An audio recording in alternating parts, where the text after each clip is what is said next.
राजीनाम्यावर मी उत्तर देणार नाही, राजीनाम्यावर फडणवीस आणि अजित पवार बोलतील।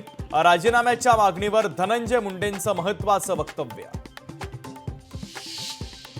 संदीप क्षीरसागरांचे देशमुखांच्या मारेकऱ्यांसोबत संबंध, मंत्री धनंजय मुंडेंचा गंभीर आरोप। तर हत्या प्रकरणाची एवढी मायक्रो माहिती क्षीरसागरांना कशी काय, धनंजय मुंडेंचा सवाल।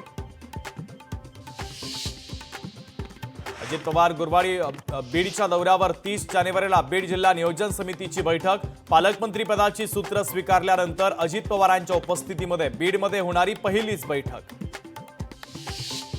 वाल्मिक कराड काही दिवसांनी पुन्हा राजकारणात दिसेल, खासदार संजय राऊतांचा दावा। वाल्मिकसाठी रुग्णालयातील संपूर्ण मजला खाली केल्याचाही राऊतांचा आरोप। आगामी पालिका निवडणुकीच्या पार्श्वभूमीवर शिवसेना ऍक्शन मोडमध्ये, मुंबईतील शिवसेनेत मोठे फेरबदल होण्याची शक्यता। नवी मुंबईत ठाकरेंच्या शिवसेनेला आणि काँग्रेसला धक्का बसण्याची शक्यता। दोन्ही पक्षाचे नेते शिवसेना आणि भाजपच्या संपर्कात असल्याची सूत्रांची माहिती। स्थानिक स्वराज्य संस्था निवडणुकीवर आज महत्त्वाची सुनावणी। वेगवेगळ्या 57 याचिकांवर एकत्रितपणे सुनावणी।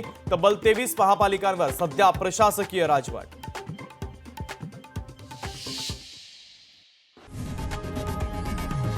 लोकशाही मराठी ऐका, पहा, जागरूक रहा।